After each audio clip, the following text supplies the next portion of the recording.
നമസ്കാരം. പ്രൈം ഡിബേറ്റിലേക്ക് സ്വാഗതം. ഒടുവിൽ CPM-ന് വിവേകമുദിച്ചു. സ്വകാര്യ സർവകലാശാലകൾക്ക് അംഗീകാരം നൽകാനുള്ള ബിൽ മന്ത്രിസഭ അംഗീകരിച്ചു. വിദ്യാഭ്യാസ രംഗത്ത് മുൻപ് നഖശിഖാന്തം എതിർത്ത ഒരു കാര്യത്തിന് കൂടി CPM പിന്തുണ നൽകുന്ന കാഴ്ച.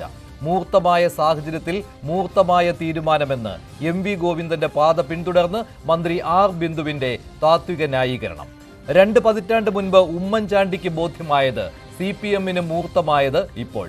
10 വർഷം മുൻപ് വിദേശ സർവകലാശാലകളുടെ ഏജന്റ് എന്ന് പറഞ്ഞ് ആദരണീയനായ TP ശ്രീനിവാസന്റെ മുഖത്തടിച്ച SFIയുടെ കാടത്തം കേരള സമൂഹം മറന്നിട്ടില്ല. അന്ന് SFIയെ ന്യായീകരിച്ച പിണറായി വിജയനാണ് മുഖ്യമന്ത്രി കസേരയിലിരുന്ന് സ്വകാര്യ സർവകലാശാലകൾക്ക് പച്ചക്കൊടി കാട്ടിയെന്നത് അത്ഭുതപ്പെടുത്തുന്നതല്ല. ഇരട്ടത്താപ്പുകളുടെയും മറുകണ്ഠം ചാടലിന്റെയും അധ്യായങ്ങളിൽ പുതിയതൊന്നുകൂടി കൂട്ടിച്ചേർക്കുന്നു ഇടത് സർക്കാർ. പ്രൈം ഡിബേറ്റ് ചർച്ച ചെയ്യുന്നു. വൈകി വിവേകമുദിക്കുമ്പോൾ കരണത്തടിച്ചത് മറന്നു.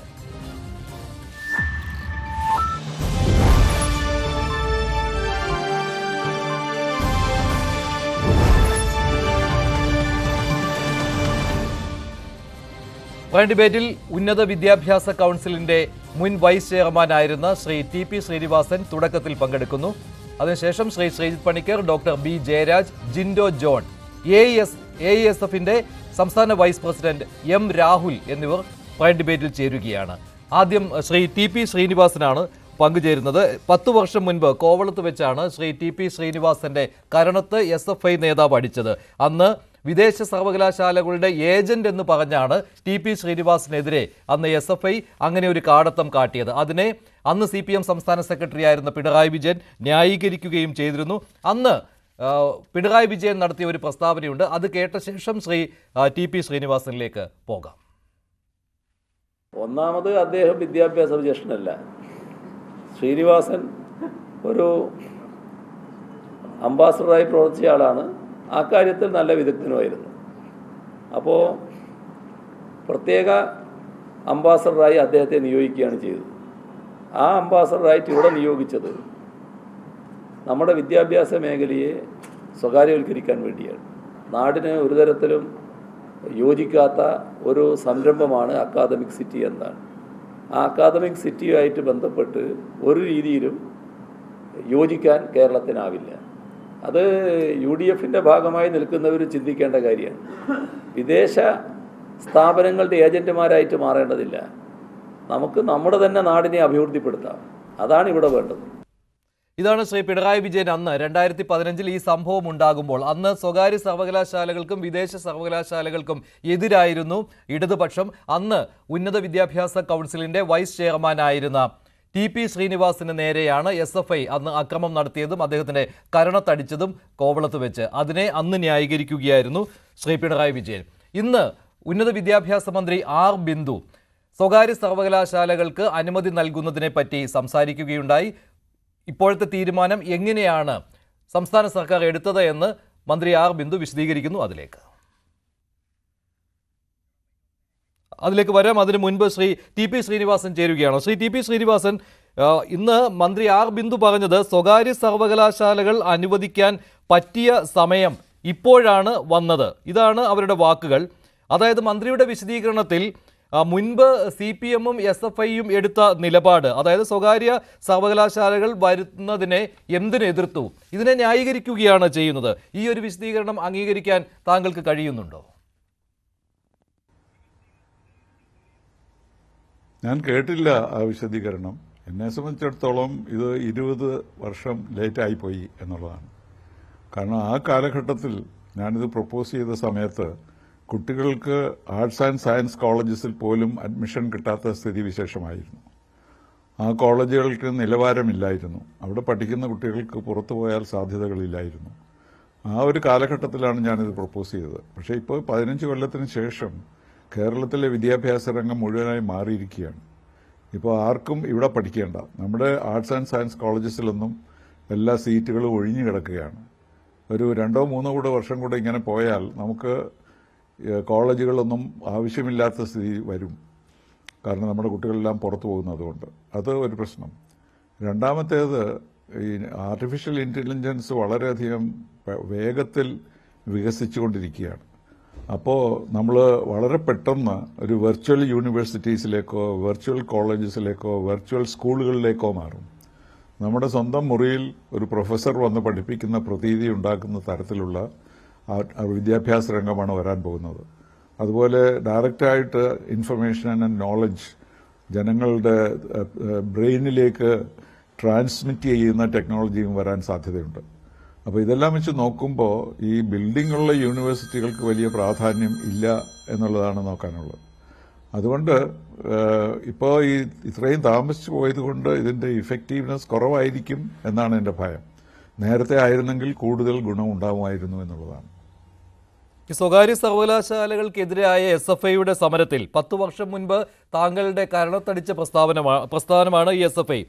അവരോട് ക്ഷമിച്ചു എന്ന് താങ്കൾ പറഞ്ഞിട്ടുള്ളതാണ്. പക്ഷേ അവർ തിരിച്ചങ്ങനെ ഒരു ക്ഷമ ചോദിച്ചിട്ടില്ല. അപ്പോൾ അവർ നൽകുന്ന ന്യായീകരണം എന്ന് പറയുന്നത് അന്നത്തെ സർക്കാരിൻ്റെ നയമല്ല ഇപ്പോഴത്തെ സർക്കാരിൻ്റെ നയമെന്നാണ്. അതായത് ഇപ്പോൾ സ്വകാര്യ സർവകലാശാലകൾക്ക് അനുമതി നൽകുന്ന സർക്കാരിൻ്റെ ആ നയം വ്യത്യസ്തമാണെന്നാണ്. എന്താണ് ആ വ്യത്യാസം താങ്കൾക്ക് തോന്നുന്നത്?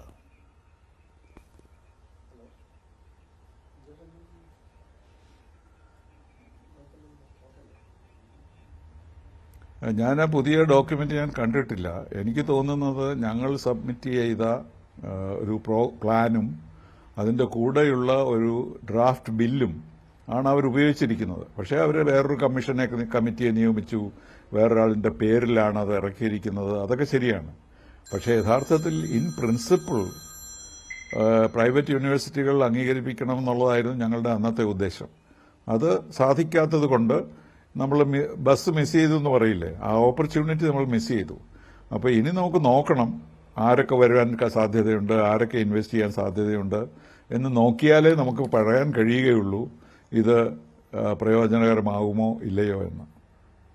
ഇത് ശരിക്കും പറഞ്ഞാൽ ഒരു പ്രത്യയശാസ്ത്ര കെട്ടുപാടാണല്ലോ. ഉന്നത വിദ്യാഭ്യാസത്തിന്റെ കാര്യത്തിലും അത് തന്നെയാണ് സംഭവിച്ചുകൊണ്ടിരിക്കുന്നത്. ഇങ്ങനെ വർഷങ്ങൾ ഇത് കാരണം നഷ്ടമാവുകയാണ്. ഇവിടെ തന്നെ ഒരു 10-20 വർഷമെങ്കിലും അല്ലേ പിന്നോട്ടടിക്കുന്ന ഒരു സാഹചര്യം ഉണ്ടല്ലോ താങ്കൾ പറഞ്ഞു വെച്ച് നോക്കുമ്പോൾ.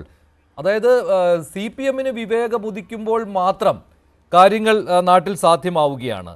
അതല്ലെങ്കിൽ ഇതിനോട് എതിർപ്പ് വരികയും ചെയ്യുന്നുണ്ട്.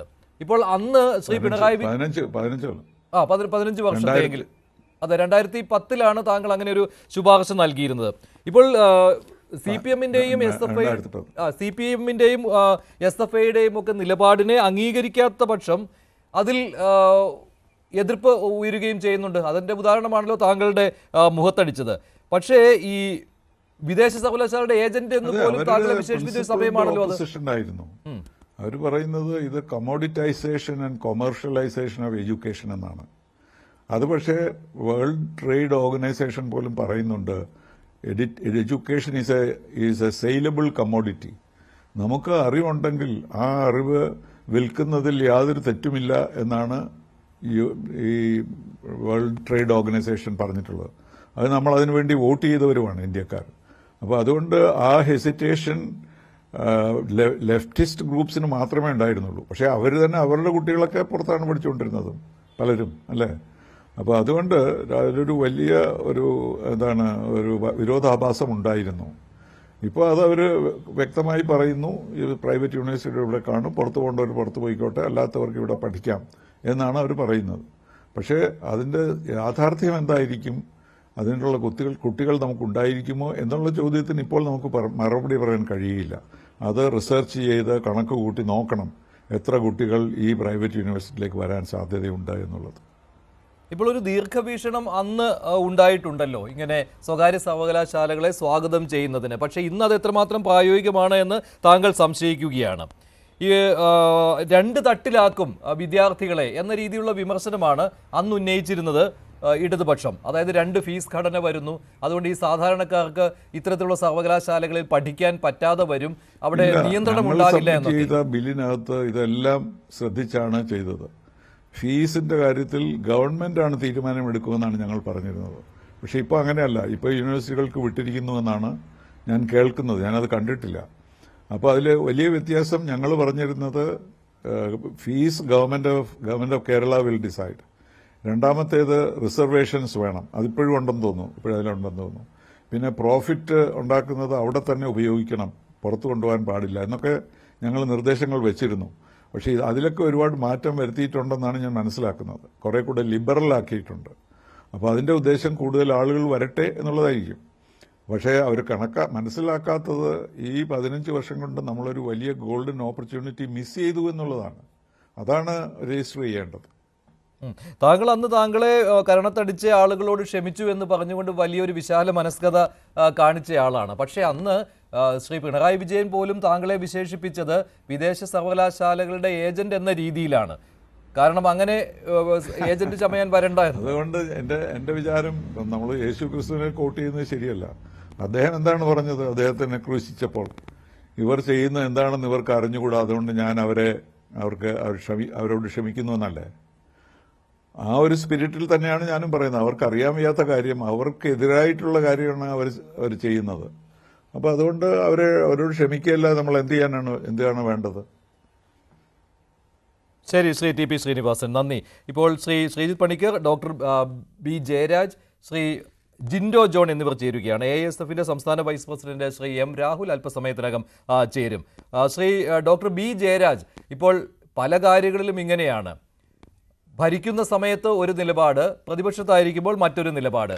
ഈ ഉന്നത വിദ്യാഭ്യാസ രംഗത്തെ സ്വകാര്യവൽക്കരണം എന്നൊക്കെ പറയുന്നത് CPM നഖശികാന്തം എതിർത്തതാണ്.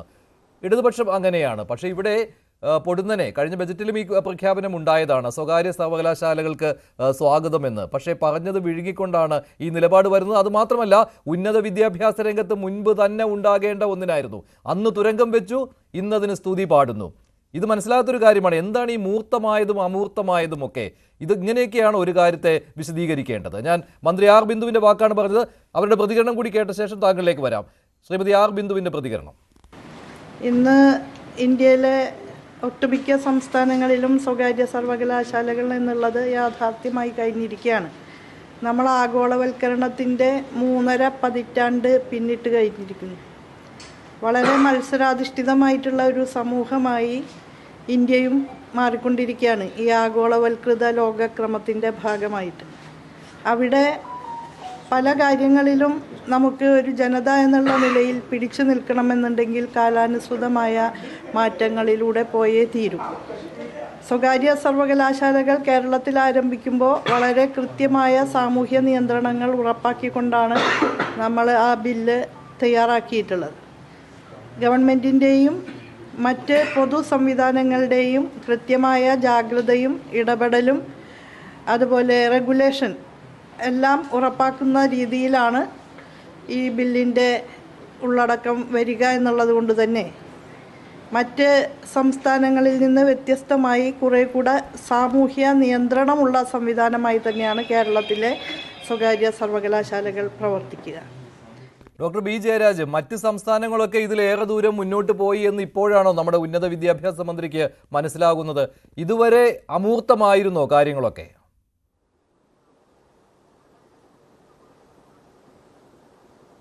അങ്ങനെയല്ല മഞ്ജുഷ് ഇതിനെ വിലയിരുത്തേണ്ടത്. 15 വർഷം മുമ്പ് കേരളത്തിലെ ഉന്നത വിദ്യാഭ്യാസത്തിൻ്റെ സ്ഥിതി എന്തായിരുന്നു എന്ന് നമ്മൾ പരിശോധിക്കണം. 15 വർഷത്തിന് മുമ്പ് ഒരു നോളജ് വില്ലേജ് എന്ന് പറഞ്ഞ ദുബായിലൊക്കെ നടപ്പിലാക്കിയതുപോലൊരു സങ്കല്പം കേരളത്തിൽ നടപ്പിലാക്കിയിരുന്നെങ്കിൽ കേരളത്തിലെ സർക്കാർ കോളേജുകളും എയ്ഡഡ് കോളേജുകളും മുഴുവൻ അടക്കമുള്ള വിദ്യാർത്ഥികൾക്കും പാവപ്പെട്ടവർക്കും സഹായമായിരുന്ന എല്ലാ സ്ഥാപനങ്ങളും പൂട്ടിപ്പോയനെ എന്നുള്ള കാര്യത്തിൽ യാതൊരു സംശയമില്ല. പക്ഷേ സംഭവിച്ചത് എന്താണ്? 6000 കോടി രൂപ ഇൻവെസ്റ്റ് ചെയ്തുകൊണ്ട് കേരളത്തിൻ്റെ ഉന്നത വിദ്യാഭ്യാസ മേഖലയെ സമഗ്രമായ രീതിയിൽ പരിഷ്കരിച്ചുകൊണ്ട് ഏറ്റവും ഒടുവിൽ FIUGP അടക്കം നടപ്പിലാക്കിക്കൊണ്ട് 4 വർഷം അവർ കൊടുക്കുന്ന പേർക്സ് ഏതൊക്കെയാണ്? വിദേശത്ത് പോയാൽ 1 വർഷം അധികം പഠിക്കേണ്ടി വരില്ല. അതുകൊണ്ട് 3 വർഷം ഓണേഴ്സ് ഡിഗ്രി നമ്മളിവിടെ നടപ്പിലാക്കി. അതുപോലെ ഓരോ സബ്ജക്റ്റുകൾ എടുക്കാനുള്ള, ഇപ്പോൾ മൈനറും മേജറും അടക്കം അങ്ങനെ വിദ്യാർത്ഥികൾക്ക് ഇഷ്ടമുള്ള പഠിക്കാനുള്ള സംവിധാനം, അങ്ങനെ ഒരു സംവിധാനം നമ്മൾ ഏർപ്പെടുത്തി. സ്വകാര്യ സർവകലാശാലകൾ ഇവിടെ വരുമ്പോൾ അവർ ഓഫർ ചെയ്യാൻ പോകുന്ന മുഴുവൻ സ്ഥാപനങ്ങളും നമ്മൾ അല്ലാതെയുള്ള മേഖലയിൽ, അതായത് സർക്കാർ മേഖലയിലും അർദ്ധ സർക്കാർ മേഖലയിലും നടപ്പിലാക്കിയതിന് ശേഷമാണ് ഇത്തരമൊരു ബില്ല് കൊണ്ടുവരുന്നത്. ആ ബില്ല് കൊണ്ടുവരുന്നതെന്ന് വെച്ച് കഴിഞ്ഞാൽ തീർച്ചയായിട്ടും കോളേജുകളിൽ പഠിക്കാൻ കുട്ടികളില്ലാത്ത ഒരു സാഹചര്യമാണ്. ഡോക്ടർ ബി ജയരാജ്, താങ്കളൊരു കോളേജ് അധ്യാപകനാണല്ലോ. മിക്ക കോളേജുകളിലും സീറ്റുകൾ ഒഴിഞ്ഞു കിടക്കുകയാണ്.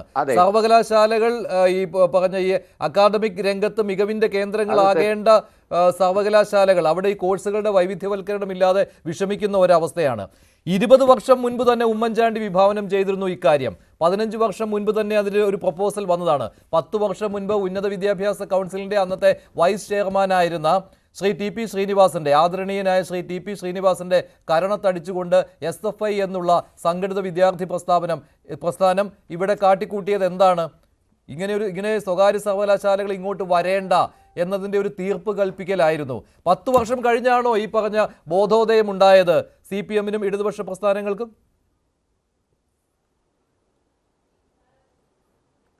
അതുതന്നെയാണ് ഞാൻ പറഞ്ഞത്. 15 വർഷത്തിന് മുമ്പ് അത് പ്രീമച്വർ സ്റ്റേജ് ആണ്. നമ്മളൊരു പെർട്ടിക്കുലർ മെച്യൂർഡ് സ്റ്റേറ്റ് ആകുമ്പോൾ മാത്രമേ ഇത്തരം കാര്യങ്ങളിൽ നമുക്കൊരു തീരുമാനം എടുക്കാൻ പറ്റൂ. അല്ലാതെ ഏർലിയർ ആയിട്ട് നമ്മൾ ലോകത്തിനൊപ്പം പോകുന്നു എന്ന് പറഞ്ഞിട്ട് എടുത്തു ചാടി മത്സര ഓട്ടത്തിലേക്ക് ദീർഘവീക്ഷണം എന്ന് പറയുന്നത് ഭരണാധികാരികൾ എന്ന് പറയുന്നത് മുതൽക്കൂട്ടാണ്. പല കാര്യങ്ങളിൽ എന്ന പോലെ ദീർഘവീക്ഷണം ഇല്ലാതായി പോയി, അതേ ഉള്ളൂ. ഈ പറയുന്ന പ്രത്യയശാസ്ത്രത്തിൽ അടിയുറച്ച് നിന്നു, അത് തന്നെയാണ് അതിന്റെ ഒരു കുഴപ്പമാണ് സംഭവിച്ചത്. ഇപ്പോൾ പറയുന്നുണ്ടല്ലോ മന്ത്രി മറ്റ് സംസ്ഥാനങ്ങളിലൊക്കെ ഇതായി കഴിഞ്ഞു എന്ന്. അല്ല, മറ്റ് സംസ്ഥാനങ്ങളിലൊക്കെ ആയി കഴിഞ്ഞു എന്ന് ഇപ്പോൾ മന്ത്രി പറയുന്നുണ്ടല്ലോ. മറ്റ് സംസ്ഥാനങ്ങളിലെ സ്ഥിതി നമുക്കറിയാമല്ലോ. മറ്റ് സംസ്ഥാനങ്ങളിൽ എന്താണ് നടക്കുന്നത്? കൽപ്പിത സർവകലാശാലകള്, മറ്റ് സർവകലാശാലകള്, വിദേശ സർവകലാശാലകൾ, ഇതെല്ലാം എന്താണ് നടക്കുന്നതെന്നുള്ള, ഇന്ത്യയിലുള്ള മുഴുവൻ സ്റ്റേറ്റുകളിൽ എന്താണ് നടക്കുന്നതെന്നുള്ള വിദ്യാഭ്യാസ രംഗത്ത് നിൽക്കുന്ന ഒരാളെന്നുള്ള രീതിയിൽ പിന്നെ നമ്മൾ കള്ളത്തരം പറയേണ്ടുന്ന കാര്യമില്ല. ഏത് കോളേജിലാണ് കുട്ടികളില്ലാത്ത കാരണം കോഴ്സുകൾ പൂട്ടിപ്പോയിട്ടുള്ളത്? കേരളത്തിൽ ഒരു കോളേജിന്റെ പേരെടുത്ത് പറയാമോ? ഏതെങ്കിലും ഒരു ആർട്സ് ആൻഡ് സയൻസ് കോളേജിലോ സ്വകാര്യ കോളേജുകൾ, സ്വാശ്രയ കോളേജുകളിലല്ലാതെ വേറെ എവിടെയാണ് കുട്ടികളില്ലാത്തത്? അങ്ങനെയൊന്നും പറഞ്ഞു തരരുത്. കാര്യം ഞാൻ പഠിക്കുന്ന കോളേജിൽ 95% പഠിപ്പിക്കുന്ന കോളേജിൽ, മഹാത്മാഗാന്ധി കോളേജിൽ 95% മാർക്കോട് കൂടി എൻ്റെ മകൾ സൈക്കോളജിക്ക് അപ്ലൈ ചെയ്തപ്പോൾ അവിടെ കിട്ടിയില്ല. 98% അങ്ങേയറ്റം മെറിറ്റ് ഉള്ളവർക്ക് മാത്രമാണ് കിട്ടുന്നത്. എല്ലാ കോഴ്സുകൾക്കും അങ്ങനെ ഇല്ലല്ലോ ഡോക്ടർ ബി ജയരാജ്. എല്ലാ കോഴ്സുകൾക്കും അങ്ങനെയില്ല, സെലക്റ്റീവായ കോഴ്സുകൾക്കാണ് അങ്ങനെയുള്ളത്. എല്ലാ കോഴ്സുകൾക്കും അങ്ങനെയില്ല. എല്ലാ കോഴ്സുകൾക്കും അങ്ങനെയുണ്ട്.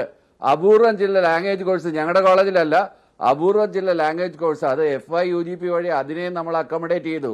ലാംഗ്വേജ് കോഴ്സുകളിൽ ഉണ്ടാവുന്ന ചില വീഴ്ചകൾ നമ്മൾ അതിനെ അക്കോമഡേറ്റ് ചെയ്തു. ഹിസ്റ്ററിയും എക്കണോമിക്സും മറ്റ് ആർട്സ് വിഷയങ്ങളിലുള്ള മറ്റെല്ലാ വിഷയങ്ങൾക്കും ആളുകൾ ഉണ്ടാവാറുണ്ട്. എല്ലാ കോളേജുകളിലും അതൊന്നും അല്ല സ്ഥിതി ഡോക്ടർ ബി ജയരാജ്. മറ്റൊരു കാര്യം എന്ന് പറയുന്നത്, അപ്പോൾ ഈ 10 വർഷം മുൻപ് ടി പി ശ്രീനിവാസന്റെ കരണത്തടിച്ചത്, അതിൽ ഒരു കുറ്റബോധവും ഒരു മാപ്പപേക്ഷയും ഇല്ലാതായി പോയത് എങ്ങനെയാണ്? അന്നത്തെ നിലപാട് എന്താണോ അതിന് ഘടകവിരുദ്ധമായ നിലപാടാണ് ഇന്ന് എടുത്തിരിക്കുന്നത്. ഒരു എളുപ്പമില്ലാതെയാണ് സംഭവിച്ചിരിക്കുന്നത്.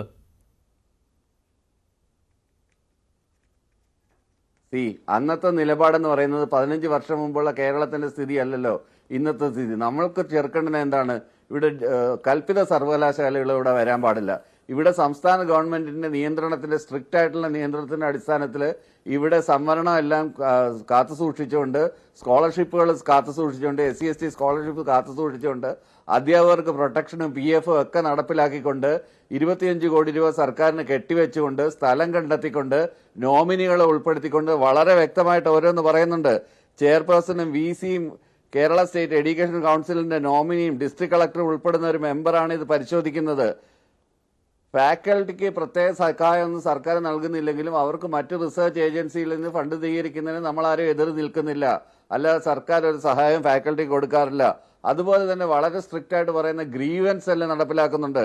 ഗ്രീവൻസ് സെല്ല്, അതുപോലെ അധ്യാപകർക്ക് പ്രോവിഡന്റ് ഫണ്ട്, സ്റ്റഡി സെന്റർ, അതുപോലെ ഇത്തരം സ്ഥാപനങ്ങൾ തുടങ്ങിയിട്ട് ഇതിന്റെ സ്റ്റഡി സെന്റർ ഔട്ട്സൈഡ് കേരള, ഇപ്പൊ സീഷെൽസിലോ അല്ലെങ്കിൽ ദുബായിലോ അല്ലെങ്കിൽ മലേഷ്യയിലോ മറ്റേതെങ്കിലും രാജ്യങ്ങളിലോ ഔട്ട്സൈഡ് കേരള, നേരത്തെ MG യൂണിവേഴ്സിറ്റി അങ്ങനെ പറയാൻ കൊള്ളാം. അല്ലല്ല, ഇതൊക്കെ 10 വർഷം മുൻപേ വിഭാവനം ചെയ്തിരുന്നതാണ് ഡോക്ടർ ബി ജയരാജ്.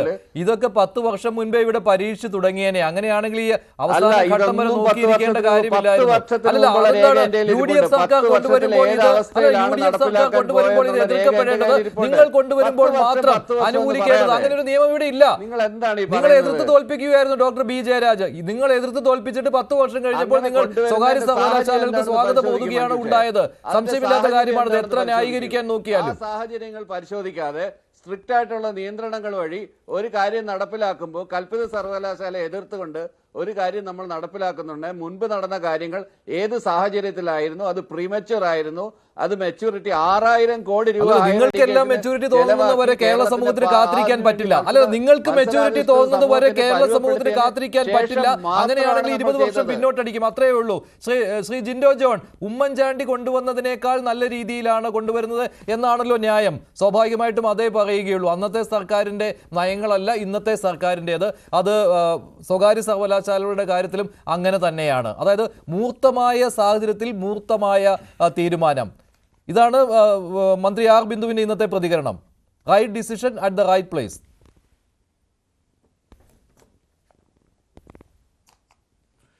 അല്ല, അവർ പറയുന്നതെല്ലാം റൈറ്റ് ആണെന്നുള്ളൊരു തോന്നൽ അവർക്ക് മാത്രമാണുള്ളത് മഞ്ജുഷേ. കേരളത്തിലെ പൊതുസമൂഹത്തിന് അത് ഉണ്ടാകണമെന്ന് അവർ നിർബന്ധം പിടിക്കുന്നിടത്താണ് പ്രശ്നം. അവർ 20 വർഷം മുമ്പ് തൊട്ട് എതിർക്കുന്ന ഒരു കാര്യം ഞാൻ ഓർക്കുന്നത്, ഞാനൊക്കെ കോളേജിൽ ഡിഗ്രിക്ക് പഠിക്കുന്ന സമയത്ത് SFIക്കാർ സിന്ധു ജോയുടെയൊക്കെ നേതൃത്വത്തിൽ ഇവിടെ എറണാകുളത്തെ കണ്ണന്നൂർ താലൂക്ക് ഓഫീസിലേക്ക് കോളേജിൽ നിന്ന് വണ്ടിക്ക് ആളെ കൊണ്ടുപോകും സ്വാശ്രയ വിദ്യാഭ്യാസ സ്ഥാപനങ്ങൾക്കെതിരെയുള്ള സമരം നടത്താൻ. ഈ സമരം നടക്കുന്ന കാലഘട്ടത്തിലും ഇന്ന് കേരളം ഭരിക്കുന്ന മുഖ്യമന്ത്രിയുടെ മകളും അദ്ദേഹത്തിൻ്റെ മകനടക്കമുള്ള ആളുകൾ ഇന്ത്യക്കകത്തും ഇന്ത്യക്ക് പുറത്തുമുള്ള സ്വാശ്രയ വിദ്യാഭ്യാസ സ്ഥാപനങ്ങളിലൊക്കെയാണ് പഠിച്ചുകൊണ്ടിരുന്നത്. അതുപോലെ വിദേശ സർവകലാശാലയിൽ പഠിക്കുന്നു. ഈ മുന്തിയ നേതാക്കന്മാരുടെ മക്കളൊക്കെ വിദേശ സർവകലാശാലയിലും ഈ രാജ്യത്ത് തന്നെയുള്ള സ്വകാര്യ കോളേജുകളിലും പഠിച്ച് അവരുടെ ഉന്നത വിദ്യാഭ്യാസം നേടി എക്സാലോജിക് പോലെയുള്ള കമ്പനി തുടങ്ങി തട്ടിപ്പ് നടത്തുമ്പോൾ സാധാരണ SFIക്കാർ ആർട്സ് ആൻഡ് സയൻസ് കോളേജിൽ പഠിച്ച് ഏതെങ്കിലും KSUക്കാരനോ ABVPക്കാരനോ മറ്റേതെങ്കിലും വിദ്യാർത്ഥി സംഘടനയിൽപ്പെട്ട ആളുകളെ തല്ലിയോ കൊല്ലവിളി നടത്തിയോ കൊല്ലാൻ നോക്കിയോ ഒക്കെ ജയിലിൽ പോവുകയോ അവരുടെ ജീവിതം വഴിയാധാരമാക്കുകയും ചെയ്യുന്നു. അതവിടെ നിൽക്കട്ടെ. കേരളത്തിൽ നിന്ന് മുൻപെങ്ങുമില്ലാത്ത വിധം ഒരുപാട് ആയിരക്കണക്കിന് വിദ്യാർത്ഥികൾ ഇന്ത്യക്ക് പുറത്തുള്ള യൂണിവേഴ്സിറ്റികളിലേക്ക് ഉന്നത വിദ്യാഭ്യാസത്തിന് പോകുന്ന സാഹചര്യം ഉണ്ടാകുന്നു. ഇത് മുൻകൂട്ടി കണ്ടാണ് UDF സർക്കാരിൻ്റെ കാലത്ത് ഇത്തരത്തിലുള്ള ഒരു നയപരിപാടിയുമായിട്ട് മുന്നോട്ട് വരുന്നത്. അതിൻ്റെ ചർച്ചയുടെ ഘട്ടത്തിൽ TP ശ്രീനിവാസനെ പോലെയുള്ള ഒരു വന്ധ്യവയോധികനായിട്ടുള്ള ലോകം മുഴുവൻ അറിയപ്പെടുന്ന ലോകത്തെക്കുറിച്ച് വിശാലമായിട്ടുള്ള കാഴ്ചപ്പാടുള്ള ദീർഘവീക്ഷണമുള്ള ഒരു ആളെ SFIക്കാർ കർണത്തടിച്ച് വീഴ്ത്തുന്നു. അന്നത്തെ പാർട്ടി സെക്രട്ടറി ഇന്നത്തെ മുഖ്യമന്ത്രി പിണറായി വിജയൻ ന്യായീകരിക്കുന്നതും നമ്മൾ കണ്ടു. ഇത് LDF സർക്കാരല്ല, ഇത് കുറേ ഓന്തുകളുടെ സർക്കാരാണ്. ഇവർ കിഫ്ബി റോഡുകളിൽ ടോൾ കൊണ്ടുവരില്ല എന്ന് പറഞ്ഞ് ടോൾ കൊണ്ടുവരും. ഇവർ കോള കമ്പനിക്കെതിരെ സമരം ചെയ്യും, പിന്നെ മദ്യ കമ്പനിക്ക് വെള്ളം കൊടുക്കും. പാലക്കാട് വിക്ടോറിയ കോളേജിൽ ഹോസ്റ്റൽ അടച്ചുപൂട്ടിയത്, വനിതാ ഹോസ്റ്റൽ അടച്ചുപൂട്ടിയത് വെള്ളം കിട്ടാതെയാണ്. അതേ പാലക്കാട് തന്നെ മദ്യ കമ്പനിക്ക് വെള്ളം കൊടുക്കാൻ വാട്ടർ അതോറിറ്റിയുടെ കൈവശം വെള്ളമുണ്ടെന്ന് ഇവർ നിരന്തരം പറയും. ഇവർ സ്വകാര്യ സർവകലാശാലകൾക്കെതിരെയും സ്വാശ്രയ സ്ഥാപനങ്ങൾക്കെതിരെയും നിരന്തരം സമരം ചെയ്യും. പുഷ്പനെ പോലെ, മധുവിനെ പോലെ, ഷിബുലാലിനെ പോലെ, രാജീവനെ പോലെ നിരവധിയായിട്ടുള്ള DYFIക്കാരെ വെടികൊണ്ടും തല്ലുകൊണ്ടും കാലപുരിക്കയക്കും. എന്നിട്ട് ഇവരുടെ തന്നെ നേതാക്കന്മാർ മന്ത്രിസഭയിൽ ഇരിക്കുമ്പോൾ ഇവർ സ്വകാര്യ സർവകലാശാലകൾക്ക് വേണ്ടിയിട്ടും വിദ്യാഭ്യാസ സ്ഥാപനങ്ങൾക്കും വേണ്ടിയിട്ട് ഇവർ പേനയുന്തും ഇതൊക്കെ ഇവർ ചെയ്യും. എന്നിട്ട് ഇവർ പറയും ഇതിപ്പോൾ മൂർത്തമായ സാഹചര്യമാണെന്ന്. എനിക്കിവിടെ ജയരാജ് പറഞ്ഞൊരു വാചകമാണ് ഇഷ്ടപ്പെട്ടെ. പ്രീ മച്യൂർ സ്റ്റേറ്റിലായിരുന്നു UDF അന്ന് ഈ പദ്ധതി കൊണ്ടുവരാൻ നോക്കിയതെന്ന്. പ്രീ മച്യൂർ സ്റ്റേറ്റ് എന്ന് പറഞ്ഞാൽ അതിൻ്റെ പ്രായം ആയില്ല എന്നാണ്. അതായത് കാലാവധി ആയില്ല, അതിൻ്റെ വളർച്ച എത്തിയില്ല എന്ന്. ഈ വളർച്ച എത്താതെ പ്രസവമെടുക്കാൻ ഈ CPMകാർ കേരളത്തിലെ വൈറ്റാട്ടിയുടെ വല്ല റോൾ കൊടുത്തിട്ടുണ്ട്? നാട്ടിലെ സ്ഥാപനങ്ങളുടെ അല്ലെങ്കിൽ വ്യവസായ സംരംഭങ്ങളുടെ വളർച്ച തീരുമാനിക്കുന്നത് CPMകാരാണോ? ഈ നാട്ടിലെ ആളുകൾക്ക് കാലത്തിന് മുമ്പേ സഞ്ചരിക്കണമെന്നുള്ള സാഹചര്യം ലോകത്തിൻ്റെ മുമ്പിൽ കേരള മോഡൽ എന്ന് പറഞ്ഞ മോഡൽ ഉണ്ടെന്നൊക്കെ പറഞ്ഞ് ഇവർ അഭിമാനിക്കുന്നുണ്ട്. മികവിൻ്റെ കേന്ദ്രങ്ങളായിട്ട് കേരളത്തിലെ സർവകലാശാലകളും സർക്കാർ കലാലയങ്ങളും മാറി എന്ന് പറയാം. 10-60 കോളേജുകളിൽ പ്രിൻസിപ്പൽമാരില്ല, 8-9 യൂണിവേഴ്സിറ്റികളിൽ VCമാരില്ല. ഇവിടെ പരീക്ഷ എഴുതാതെ ജയിക്കുന്ന ആർഷോ സംസ്ഥാന സെക്രട്ടറി, 2 കോളേജിൽ വ്യാജ സർട്ടിഫിക്കറ്റ് വെച്ച് ജോലി ചെയ്യുന്ന വിദ്യ SFIയുടെ വേണ്ടപ്പെട്ട ആൾ, സംരക്ഷിക്കപ്പെടുന്ന ആൾ, കല്യാണം കഴിക്കാത്തതിൻ്റെ പേരിൽ ജാമ്യം വേണമെന്ന് അപേക്ഷിക്കുന്ന SFIയുടെയും DYFIയുടെയും ടിങ് ടാങ്ക് ആണ്. അതുപോലെ തന്നെ പ്രിൻസി കുര്യാക്കോസിനെ പോലെ ചെയ്ത തീസിസിന്റെ കാലാവധി ഏതാണെന്ന് പോലും കൃത്യമായിട്ട് ബോധ്യമില്ലാത്ത പ്രിൻസി കുര്യാക്കോസിനെ പോലുള്ള DYFI നേതാക്കന്മാർ ഇവിടുത്തെ PSC മെമ്പർ ഹൈ പെയ്ഡ് ആയിട്ട് ജോലി ചെയ്യുന്നു. അതുപോലെ തന്നെ ചിന്താ ജെറോമിനെ പോലെയുള്ള ആളുകൾക്ക് PhD കിട്ടുന്നു. നിഖിൽ തോമസിനെ പോലുള്ള ആളുകൾക്ക് കായംകുളത്ത് MSM കോളേജിൽ ഡിഗ്രി ജയിക്കാതെ MCOMന് അഡ്മിഷൻ കിട്ടുന്നു. ഇതാണ് ഇവരുടെ മികവിൻ്റെ ഉന്നത വിദ്യാഭ്യാസ കേന്ദ്രങ്ങൾ. ഈ മികവിൻ്റെ ഉന്നത വിദ്യാഭ്യാസ കേന്ദ്രങ്ങൾ നമുക്ക് സംഭാവന ചെയ്ത ആർ ബിന്ദുവാണ് ഇന്ന് പറയുന്നത് മൂർത്തമായ സാഹചര്യത്തിൽ മൂർത്തമായിട്ടുള്ള തീരുമാനങ്ങൾ എടുക്കുമെന്ന്. തീരുമാനങ്ങൾ എടുക്കുന്നതിന് കുഴപ്പമില്ല, അത് കേരളത്തോട് നിങ്ങൾ ന്യായീകരിക്കണം, മറുപടി പറയണം. എന്തുകൊണ്ടാണ് നിങ്ങൾ 20 വർഷം മുമ്പ് ഇത് തടഞ്ഞത്? എന്തുകൊണ്ടാണ് TP ശ്രീനിവാസനെ പോലുള്ള ആളുകളെ കർണത്തടിച്ച് പെരുവഴിയിൽ തള്ളിയിട്ടത്? മറുപടി പറയണ്ടേ? മറുപടി പറയണം. TP ശ്രീനിവാസനോട് മാത്രമല്ല കേരളത്തോട് മുഴുവൻ മാപ്പ് പറയണം. കാരണം കേരളത്തിലെ അതിന് പറയുന്ന മറുപടി എന്ന് പറയുന്നത് അന്നത്തേതല്ല ഇന്നത്തേതെന്നാണ്. രണ്ട് കാര്യങ്ങളാണ്. ഒന്ന് അന്നത്തേതല്ല ഇന്നത്തെ വേറെയാണ്. അതുപോലെ തന്നെ അന്ന് ഇതിന് മെച്യൂരിറ്റി ഉണ്ടായിരുന്നില്ല എന്ന് പറഞ്ഞാൽ അന്ന് ഇത് വരാനുള്ള ഒരു സ്വകാര്യ സർവകലാശാലകൾ വരാനുള്ള ഒരു കാലമല്ലായിരുന്നുവെന്ന്. അതെങ്ങനെയാണ് ഇവർ തീരുമാനിക്കുന്നത് എന്നാണ് ശ്രീജിത് പണിക്കർ കൃത്യമായ വിശദീകരണമാണോ ഇവർ നൽകുന്നത്? ഇപ്പോൾ ആർ ബിന്ദുവാണ് ഇതേക്കുറിച്ച് വിശദീകരിച്ചത്. അവർ പറയുന്നത് ഇങ്ങനെയാണ്: മൂർത്തമായ സാഹചര്യത്തിൽ മൂർത്തമായ തീരുമാനം, ഇതാണ് മാക്സിയൻ സിദ്ധാന്തം. അതനുസരിച്ചുള്ള മാറ്റം എപ്പോഴും ആവശ്യമാണ്. ആ മാറ്റമാണ് ഇപ്പോൾ വന്നിരിക്കുന്നത് എന്ന്. ശ്രീ മഞ്ജുഷ്, കേരളത്തിൽ സ്വകാര്യ സർവകലാശാലകൾ വരുന്നതിൽ കാൾ മാർക്സിനുള്ള പങ്ക് എത്രത്തോളം വലുതാണ് എന്ന് നമ്മൾ തിരിച്ചറിയുന്ന നിമിഷങ്ങളാണിതൊക്കെ. കാരണം അവർ പറയുന്നത് തന്നെ, ശ്രീമതി ബിന്ദു പറയുന്നത് തന്നെ, മൂർത്തമായ സാഹചര്യം ആയതുകൊണ്ട് മൂർത്തമായ തീരുമാനമെടുക്കാമെന്ന് മാർക്സ് പറഞ്ഞിട്ടുണ്ട് എന്നാണ്. അപ്പോൾ മറ്റാരും പറഞ്ഞതിൻ്റെ പേരിലല്ല. പണ്ട് വളരെ വിഷണറി ആയിരുന്ന ശ്രീ കെ കരുണാകരൻ്റെ കാലത്ത് ഇത് കൊണ്ടുവന്നിരുന്നത് കൊണ്ട്, അല്ലെങ്കിൽ സ്വാശ്രയ വിദ്യാഭ്യാസവുമായി ബന്ധപ്പെട്ട വലിയ നയങ്ങൾ കൊണ്ടുവന്നത് കൊണ്ടല്ല. പക്ഷേ ആഗോളവൽക്കരണം ഇത്രയും കാലം പിന്നിടുന്ന സമയത്ത് ഇനി പിടിച്ചു നിൽക്കാനായിട്ട് വേറെ മാർഗമില്ല എന്ന് തോന്നുന്നത് കൊണ്ടാണ് നമ്മുടെ കുട്ടികൾ പിന്തള്ളപ്പെടുന്നു അല്ലെങ്കിൽ പിന്നിലാക്കപ്പെടുന്നു എന്ന് തോന്നലുള്ളത് കൊണ്ടാണിത് എന്നൊക്കെയാണ് പറയുന്നത്. അപ്പോഴും ശ്രീ കെ കരുണാകരന് ക്രെഡിറ്റ് കൊടുക്കാനോ ശ്രീ ഉമ്മൻചാണ്ടിക്ക് ക്രെഡിറ്റ് കൊടുക്കാനോ ഇവർക്ക് വയ്യ എന്ന് മാത്രമല്ല, ശ്രീ ടി പി ശ്രീനിവാസനോട് SFI മാപ്പ് പറയേണ്ടത് സാഹചര്യമില്ല എന്നുകൂടിയാണ് പറയുന്നത്. എന്തിനു വേണ്ടിയിട്ടാണ് നമ്മൾ ശ്രീ ടി പി ശ്രീനിവാസനോട് SFI മാപ്പ് പറയണമെന്ന് പറയുന്നത്? അദ്ദേഹം പറഞ്ഞിരുന്ന സ്വകാര്യ സർവകലാശാലകളുടെ വരട്ടെ എന്ന് അദ്ദേഹം പറഞ്ഞിരുന്നതിൻ്റെ പേരിൽ SFI എതിർത്തതിനാണോ മാപ്പ് പറയുന്നത്? അല്ല, മറിച്ച് അദ്ദേഹത്തിനെ കായികമായി ആക്രമിച്ചതിൻ്റെ പേരിലാണ്. കായികമായി ആക്രമിച്ചതിൻ്റെ പേരിൽ മാപ്പ് പറയുക എന്നുള്ളതല്ലേ ശരി? അപ്പോൾ ഇപ്പോൾ പറയുന്നത് എന്താണ്? മാപ്പ് പറയേണ്ടത് കാര്യമില്ല എന്ന് വെച്ചാൽ ടി പി ശ്രീനിവാസന് 2 കിട്ടണമായിരുന്നു, അല്ലേ? അങ്ങനെയല്ലേ അതിൻ്റെ അർത്ഥം? ഇനി രണ്ടാമത് അന്നൊരു നിലപാട് എടുത്തുപോയി ശ്രീജിത് പണിക്കർ. അന്നൊരു നിലപാട് എടുത്തുപോയി. അന്ന് ആ നിലപാട് പറഞ്ഞത് ശ്രീ പിണറായി വിജയനായിരുന്നു. 2015 ഓർക്കുന്നുണ്ടല്ലോ, നേരത്തെ ഇവിടെ ബൈറ്റും കേൾപ്പിച്ചിരുന്നു. വിദേശ ഏജന്റായിട്ട് ഈ വിദേശകാര്യ വിദഗ്ധർ വരരുത് എന്ന്. അദ്ദേഹത്തിന് ആ ജോലി നന്നായിട്ട് അദ്ദേഹം നിർവഹിച്ചിരുന്നു, അംബാസഡർ ജോലി. പക്ഷേ അദ്ദേഹം ഇങ്ങനെ ഈ വിദേശ സർവകലാശാലകളുടെ ഏജന്റായിട്ട് വരരുത് എന്ന്, അതായത് ആ രീതിയിലാണ് അദ്ദേഹത്തെ ചിത്രീകരിച്ചത്. അപ്പോൾ പിന്നെ തിരിച്ചു മാപ്പ് ചോദിക്കുവാൻ പറ്റുകയില്ല. അല്ല, മാപ്പ് ചോദിക്കണ്ട. അദ്ദേഹത്തെ തല്ലിയത് ശരിയാണോ എന്നുള്ളതാണ്. അദ്ദേഹത്തിൻ്റെ നയമോ നിലപാടോ നിങ്ങൾക്ക് അന്ന് വേണമെങ്കിൽ വിയോജിക്കാം, ഇന്ന് വേണമെങ്കിൽ വിയോജിക്കാം. പക്ഷേ അദ്ദേഹത്തിനെ കായികമായിട്ട് തല്ലിയത് എന്തിനാണ്? നിങ്ങൾ എന്തിനാണ് അദ്ദേഹത്തിൻ്റെ കരണത്തടിച്ച് അദ്ദേഹത്തിനെ വീഴ്ത്തിയത്? ഇതാണ് ചോദ്യം. അതിനാണ് മാപ്പ് പറയേണ്ടത്, അല്ലാതെ നിങ്ങളുടെ നയം മാറ്റിയതിൻ്റെ പേരിലല്ല. അന്ന് അദ്ദേഹം എന്താണോ പറഞ്ഞിരുന്നത് ആ നയത്തിലേക്ക് നിങ്ങൾ ഇന്ന് വരികയും അന്ന് അദ്ദേഹത്തിനെ നിങ്ങൾ കായികമായി മർദ്ദിക്കുകയും ചെയ്തിരുന്നപ്പോൾ അതിൻ്റെ പേരിൽ മാപ്പ് പറയണം. അപ്പോൾ അത് ചോദിക്കുന്ന സമയത്ത് മാപ്പ് പറയേണ്ട സാഹചര്യമില്ല എന്ന് വെച്ചാൽ അതിൻ്റെ അർത്ഥം എന്താ? ഉമ്മൻചാണ്ടിയോട് മാപ്പ് പറയണമെന്നല്ലല്ലോ പറഞ്ഞത്, ടി പി ശ്രീനിവാസനോട് മാപ്പ് പറയണമെന്നാണ്. അതിൻ്റെ സാഹചര്യം എന്താ എന്ന് വെച്ചാൽ ടി പി ശ്രീനിവാസനെ ഈ വിഷയത്തിൻ്റെ പേരിൽ നിങ്ങൾ മർദ്ദിച്ചതാണ്. അപ്പോൾ ആ മർദ്ദനത്തിന് മാപ്പ് പറയണമെന്നാണ്. അപ്പോൾ കായികമായിട്ട് ഒരാളിനെ നേരിട്ടതിന് പോലും മാപ്പ് പറയില്ല എന്ന് പറഞ്ഞ് അത് ആ കാലഘട്ടത്തിൻ്റെ തീരുമാനമായിരുന്നു എന്നൊക്കെ പറഞ്ഞു കഴിഞ്ഞാൽ എന്താ ഇവരുടെ ആ കാലഘട്ടത്തിൻ്റെ തീരുമാനം? ഒരു നയതന്ത്ര വിദഗ്ധനായിട്ടുള്ള ഒരാൾ നിങ്ങളെ എതിർത്തുകൊണ്ട് അഭിപ്രായം പറഞ്ഞാൽ തല്ലാം, അതാണോ നയം? അപ്പോൾ ഇതിന് പറയുന്നത് ഒളിപ്പില്ലായ്മ എന്നാണ്. പൂർണ്ണമായിട്ടും SFIയുടെ ഭാഗത്തു നിന്നാണെങ്കിലും ഈ നയവ്യതിയാനം വരുത്തിയിരിക്കുന്ന CPMൻ്റെ ഭാഗത്തു നിന്നാണെങ്കിലും അതിനെ വിശദീകരിക്കുന്ന ന്യായീകരിക്കുന്ന ആൾക്കാരുടെ ഭാഗത്താണെങ്കിലും ഉളുപ്പില്ലായ്മയാണ്. നമ്മളൊന്ന് ആലോചിച്ച് നോക്കുക, എത്ര വിശാലമായിട്ടുള്ള ഒരു കാഴ്ചപ്പാട്, വികസന കാഴ്ചപ്പാട്, ഉന്നത വിദ്യാഭ്യാസ രംഗത്തുള്ള കാഴ്ചപ്പാടാണ് ശ്രീ കെ കരുണാകരനും ശ്രീ ഉമ്മൻചാണ്ടിക്കും 1990കളിൽ അല്ലെങ്കിൽ 2010കളിലും ഒക്കെ തന്നെ ഉണ്ടായിരുന്നത് എന്നത് ആലോചിച്ച് നോക്കുക. അന്ന് നമ്മുടെ സർക്കാരുകൾ ഈ രീതിയിലത്തേക്കുള്ള ഒരു തീരുമാനം ഇംപ്ലിമെൻ്റ് ചെയ്യുന്നതിന് വേണ്ടിയിട്ടുള്ള ഒരു സാഹചര്യം ഇവിടെ ഉണ്ടാവുകയും അവരത് ഇംപ്ലിമെൻ്റ് ചെയ്യുകയും ചെയ്തിരുന്നുവെങ്കിൽ ഇന്ന് ഈ മേഖലയിൽ മുന്നിൽ നിൽക്കുന്ന സ്റ്റുഡൻസ് നമ്മുടേതാകുമായിരുന്നു. കേരളത്തിൻ്റെ ഉന്നത വിദ്യാഭ്യാസ രംഗമെന്ന് പറയുന്നത് കൂടുതലായിട്ടുള്ള വികസനം വരികയും നവീനമായിട്ടുള്ള കോഴ്സുകൾ വരികയും ഒക്കെ ചെയ്തതിന് ശേഷം ഒരു മരുപ്പറമ്പായിട്ട് ഇവിടെ കിടക്കുന്നതിന് പകരം അത് കൂടുതൽ പുഷ്കലമാകുമായിരുന്നു. അതിനുള്ള ഒരു സാധ്യതയാണ് ഇല്ലാതാക്കിയത്. അപ്പോൾ ഇനി പല സംഭവങ്ങളും ഉണ്ടല്ലോ ശ്രീജിത് പണിക്കർ. ഇപ്പോൾ 80കളുടെ മധ്യത്തിൽ അന്ന് കെ കരുണാകരൻ മുഖ്യമന്ത്രിയായിരുന്ന സമയത്ത്, TM ജേക്കബ് വിദ്യാഭ്യാസ മന്ത്രിയായിരുന്ന സമയത്ത് പ്രീ ഡിഗ്രി ബോർഡ് കൊണ്ടുവരുമ്പോൾ സമരം ചെയ്തത് ആരാണ്?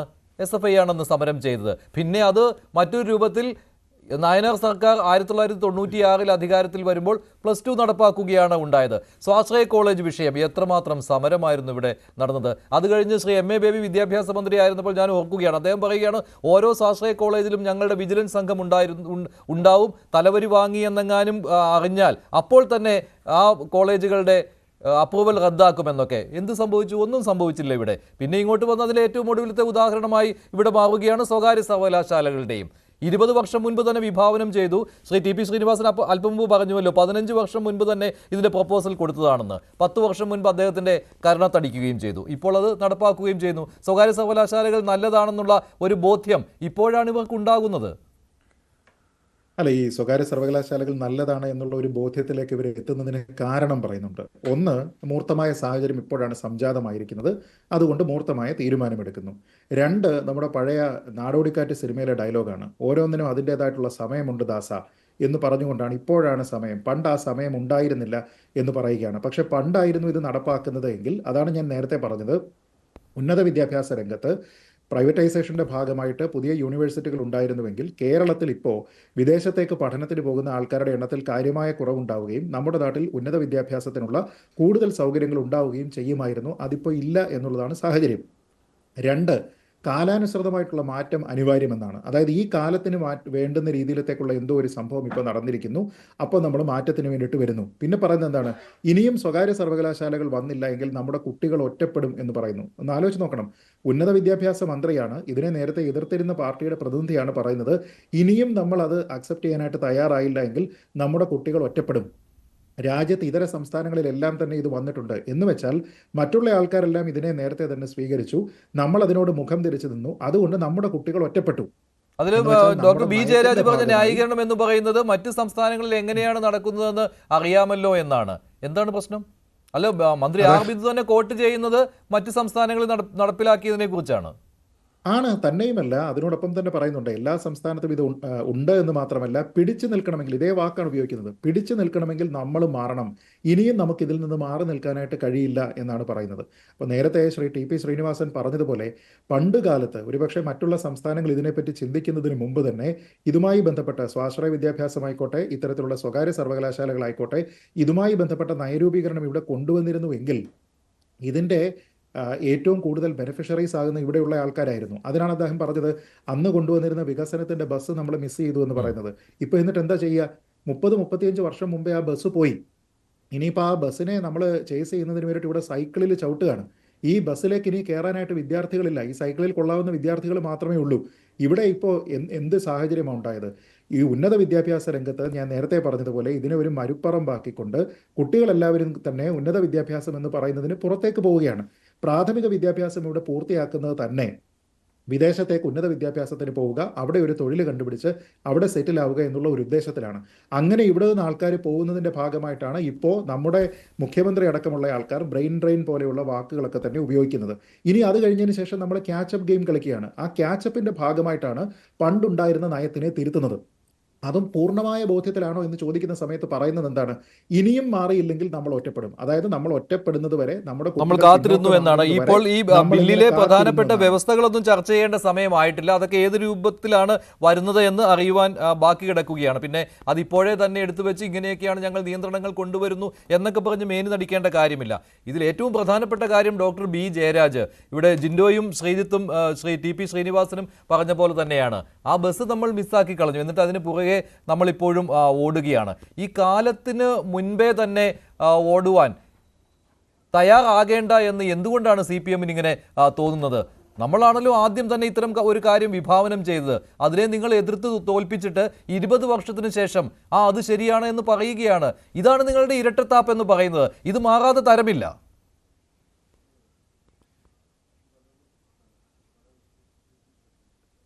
ഞാൻ പറഞ്ഞ പോയിന്റ് കൃത്യമായിട്ട് മഞ്ജുഷിന് വ്യക്തമായില്ലെന്ന് തോന്നുന്നു. അതുകൊണ്ടാണ് ഞാൻ ഈ പറഞ്ഞത് ജിൻഡോയ്ക്ക് മനസ്സിലായില്ല. കാര്യം ജിൻഡോ പ്രീമച്വർ ഡെലിവറി മാത്രം കേട്ടിട്ടുള്ള ഒരാളാണ്. പ്രീമച്വർ തീരുമാനങ്ങളെക്കുറിച്ച് ചിലപ്പോൾ കേട്ടിട്ടുണ്ടാവില്ല.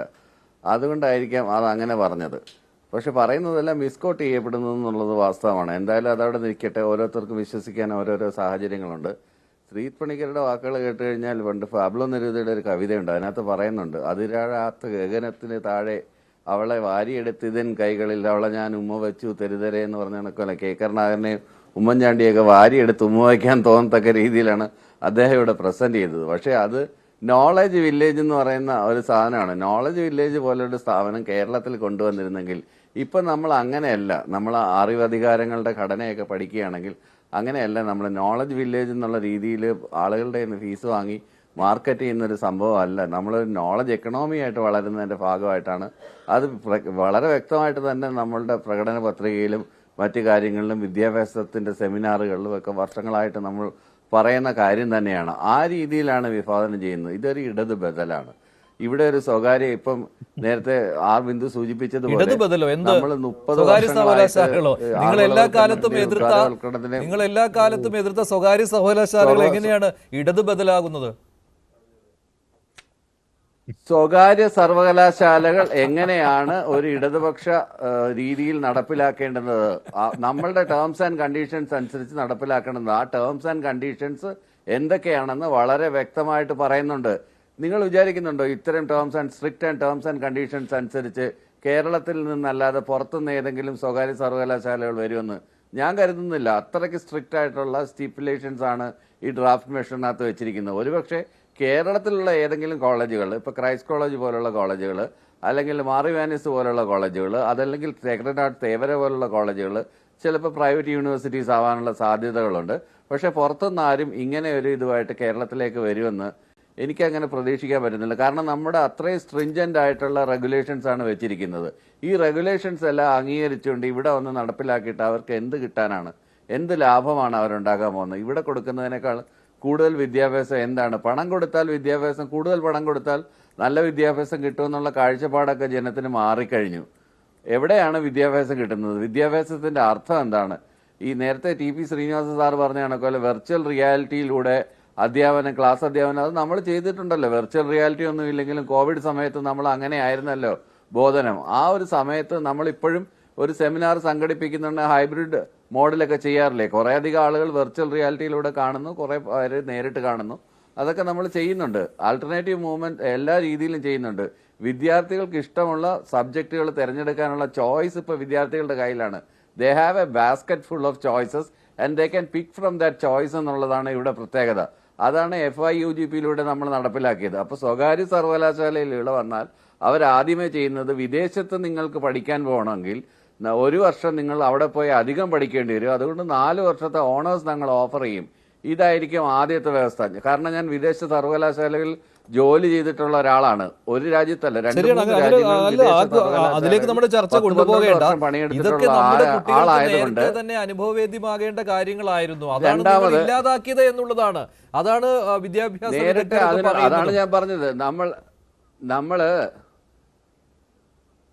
നമ്മൾ വേവുന്നതിന് മുമ്പിലേ എടുത്ത് ഭക്ഷിക്കാൻ പറ്റത്തില്ല. പാതി വെന്ത സാധനം എടുത്ത് കഴിക്കാൻ പറ്റില്ല. അതാണ് ഞാൻ പറഞ്ഞത്. 6000 കോടി രൂപയുടെ ഇൻവെസ്റ്റ്മെന്റ് കൊണ്ടുവന്നു. അവരുമായിട്ട് കമ്പീറ്റന്റ് ആയതിനു ശേഷം സ്വകാര്യ മേഖലകളുമായിട്ട് ഞാൻ പറയട്ടെ, വിശ്വസിച്ചുകൊണ്ടല്ലേ, അതുകൊണ്ട് മാത്രമുള്ള എതിർപ്പായിരുന്നില്ലേ? അല്ലാതെ ഈ പ്രീമെച്യൂർ സ്റ്റേറ്റ് ന്യായീകരണ ക്യാപ്സ്യൂളുകൾ മാത്രമല്ലേ? ഉമ്മൻചാണ്ടി, A. കരുണാകരൻ, പിണറായി വിജയൻ എന്നുള്ള കാര്യമൊന്നുമല്ല, ഇത് ക്യാപ്സ്യൂൾ എന്നല്ല. അങ്ങനെ നിസാരവൽക്കരിക്കരുത്. വളരെ സീരിയസ് ആയിട്ടുള്ള ഒരു ചർച്ച. സ്വാശ്രയ കോളേജുകൾ തുടങ്ങിയ സമയം തന്നെ ഉദാഹരണമാണല്ലോ ഡോക്ടർ ബി ജയരാജ്. എന്ത് വ്യത്യാസമാണ് പിന്നീട് ഉണ്ടായത്? AK ആന്റണി കൊണ്ടുവന്നതും പിന്നീട് VS ന്റെ കാലത്താണല്ലോ ഏറ്റവും കൂടുതൽ സ്വാശ്രയ കോളേജുകൾ വന്നത്. അതിനു മുൻപ് AK ആന്റണി വിഭാവനം ചെയ്യുമ്പോൾ അതിന് കുറ്റവും കുറവും മാത്രമേ ഉണ്ടായിരുന്നുള്ളല്ലോ. അതിനെ പിന്നെ ഏത് ബദൽ രീതിയിലാണ്, ഇടത് ബദലായിട്ടാണ് നിങ്ങൾ നടപ്പിലാക്കിയത്? ഒന്നുമില്ല. അവസാനം നിങ്ങൾ കൊണ്ടുവന്ന സ്വാശ്രയ നിയമം ഹൈക്കോടതി എടുത്ത് കൊട്ടയിലിടുകയും ചെയ്തു.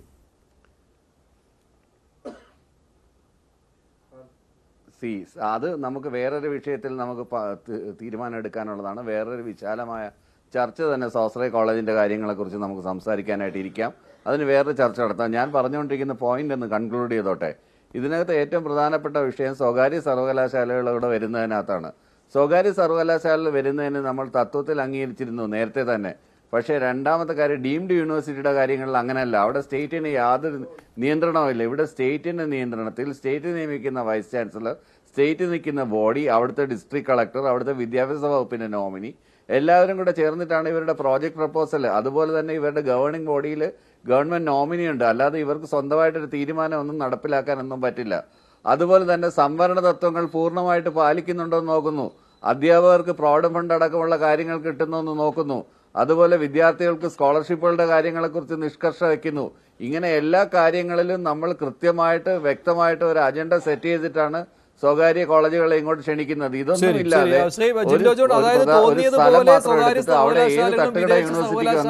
തട്ടുകട തുടങ്ങാമെന്ന് പറഞ്ഞ പോലെ നോളജ് വില്ലേജിന്റെ കോൺസെപ്റ്റ് ആണ് ടി പി ശ്രീനിവാസൻ ഇവിടെ കൊണ്ടുവരാൻ ശ്രമിച്ചത്.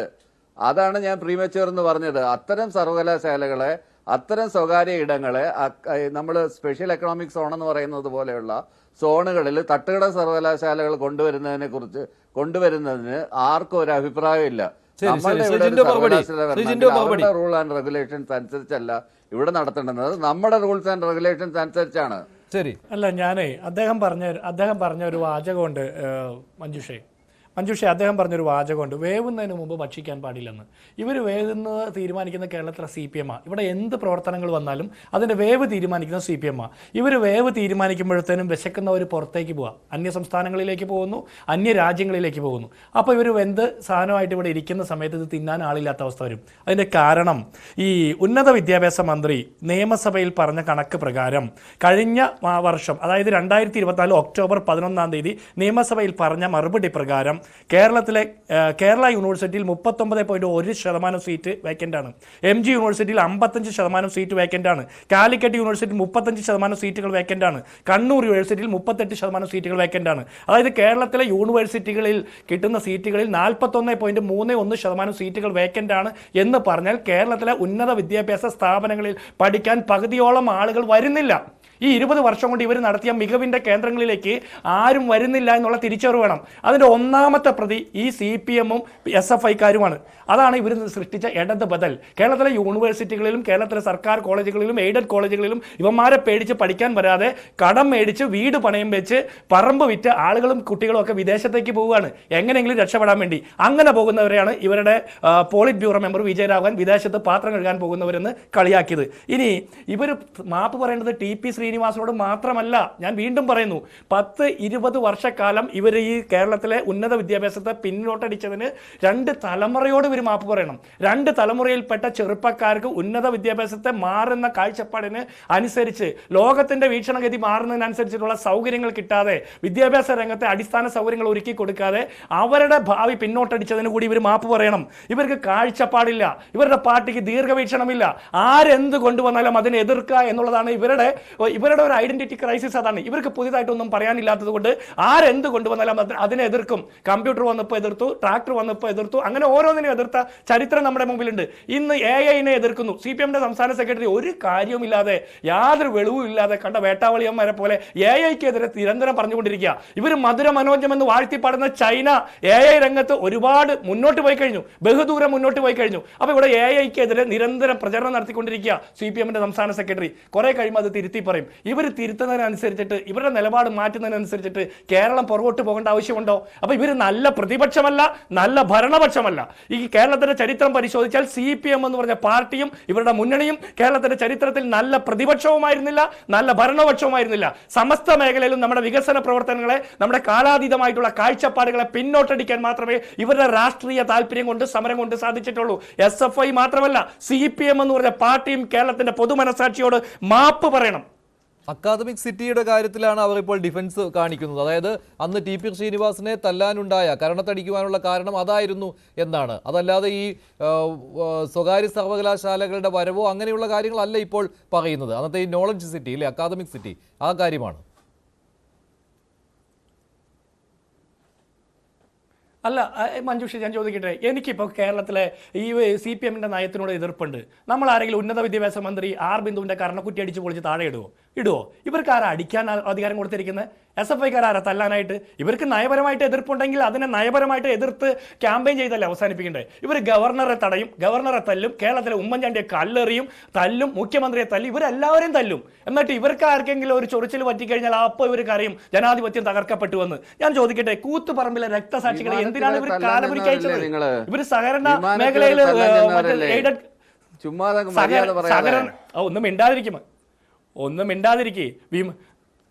ഒന്നും മിണ്ടാതിരിക്കാമോ? വിമാനത്തിലൊന്നും ഉറക്ക മുദ്രാവാക്യം വിളിച്ച കേരളത്തിന്റെ മുഖ്യമന്ത്രിക്ക് ജീവഹാനി നേരിടുമെന്ന് CPM-കാർക്ക് പേടിയുണ്ടെങ്കിൽ ഞങ്ങൾക്ക് എന്ത് ചെയ്യാൻ പറ്റും? ഒന്ന് ഉറക്ക മുദ്രാവാക്യം വിളിച്ചാൽ പോലും ജീവൻ പോകുന്നത്ര ഭയപ്പെട്ടാണ് കേരളത്തിന്റെ മുഖ്യമന്ത്രി നടക്കുന്നത്. അത്ര ഭയപ്പാടാണ് കേരളത്തിന്റെ ആഭ്യന്തരമന്ത്രി, അത്ര ഭയപ്പാടാണ് കേരളത്തിന്റെ ആഭ്യന്തരമന്ത്രിക്ക്.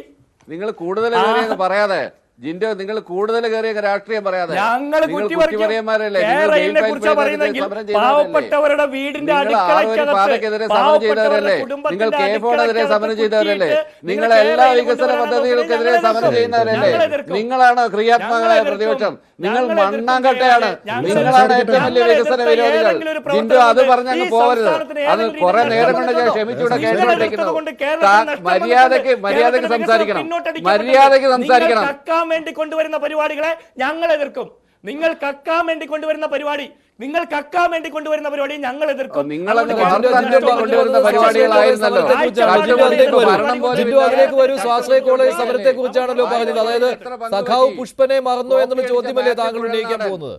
അതല്ലേ താങ്കൾ ഉന്നയിക്കാൻ ഉദ്ദേശിച്ചത്? പിടിക്കപ്പെട്ട എം എം ഹസൻ, കോപ്പിയടിക്ക് പിടിക്കപ്പെട്ട എം എം ഹസൻ, ഇതൊന്നും എന്നെ കൊണ്ട് പറയിപ്പിക്കരുതെന്ന് ഞാൻ വിചാരിച്ചു. ഇവിടെ മിണ്ടായിരുന്ന മാന്യമായൊരു ചർച്ചയാണെന്ന് കരുതി മിണ്ടായിരുന്ന അപ്പോൾ കയറി അമിത രാഷ്ട്രീയം പറയാൻ ശ്രമിക്കല്ലേ? പറഞ്ഞാൽ എനിക്കും പറയാനുണ്ട്. ജയരാജേ, ആദ്യം ആ കായംകുളത്തെ പയ്യന് നിഖിൽ തോമസിന് എങ്ങനെയാ ബികോം ജയിക്കാതെ MSM കോളേജിൽ എംകോമിന് അഡ്മിഷൻ കിട്ടിയെന്നൊന്ന് അന്വേഷിക്കുക. നിങ്ങൾ നേരത്തെ പെട്ടിക്കട യൂണിവേഴ്സിറ്റിയെ കുറിച്ച് പറഞ്ഞില്ലേ? അന്യ സംസ്ഥാനത്തെ പെട്ടിക്കട യൂണിവേഴ്സിറ്റി നിങ്ങൾ ആരും അറിഞ്ഞില്ലേ? ആദ്യമേ താങ്കളുടെ നേതാക്കന്മാരെ മാത്യു കൊള്ളാമെന്ന് ചോദിക്കുമ്പോ തൊണ്ടയില് പഴമിറങ്ങിയിരിക്കുന്നത് നിങ്ങളുടെയാണ്. അപ്പൊ അതോടെ നിർത്ത്. ഞാൻ പറയട്ടെ, ഈ കൂത്തുപറമ്പ് രക്തസാക്ഷികളെ കാലപുരിക്ക് അയച്ചതിന് നിങ്ങൾക്ക് മറുപടി ഉണ്ടോ? നിങ്ങൾ പുഷ്പനെ അറിയാമോ എന്ന് ചോദിച്ച് അദ്ദേഹത്തിന്റെ കിടക്കയ്ക്കരികെ പോയി ഒരുപാട് മുദ്രാവാക്യം വിളിച്ചല്ലോ. ആ പുഷ്പന്റെ കുടുംബത്തോട് നിങ്ങൾ മാപ്പ് ചോദിക്കാൻ തയ്യാറുണ്ടോ? ആ പുഷ്പനെ എന്തിനാ സഹകരണ മേഖലയിൽ സ്വാശ്രയ കോളേജ് അനുവദിച്ചതിന്റെ പേരിൽ സമരം ചെയ്ത ഉളുപ്പില്ലാത്തമാർ അതേ സഹകരണ കോളേജിന്റെ ഡയറക്ട് ബോർഡിൽ കയറിയിരുന്ന കാഴ്ച നമ്മൾ കണ്ടില്ലേ? അതേ സഹകരണ കോളേജിന്റെ ഡയറക്ട് ബോർഡ് കയറിയിരിക്കുന്നത് നിങ്ങൾ കണ്ടില്ലേ? 25 വർഷക്കാലം അവിടെ ഭരിച്ച് അവിടെ നിയമനങ്ങൾ നടത്തി, പിൻവാതിൽ നിയമനങ്ങൾ നടത്തി കൊള്ളയടിക്കുന്ന കാഴ്ച നമ്മൾ കണ്ടില്ലേ? നിങ്ങൾ പുഷ്പനെ മറക്കാൻ പാടില്ല. പുഷ്പന്റെ കുടുംബത്തോട്, മധുവിന്റെ, ഷിബുലാലിന്റെ, റോഷന്റെ ഒക്കെ കുടുംബത്തോട് മാപ്പ് പറഞ്ഞിട്ട് വന്നു വേണം ഇത്തരം വർത്തമാനം പറയാൻ. ശരി, ശ്രീ പണിക്കർ, താങ്കൾ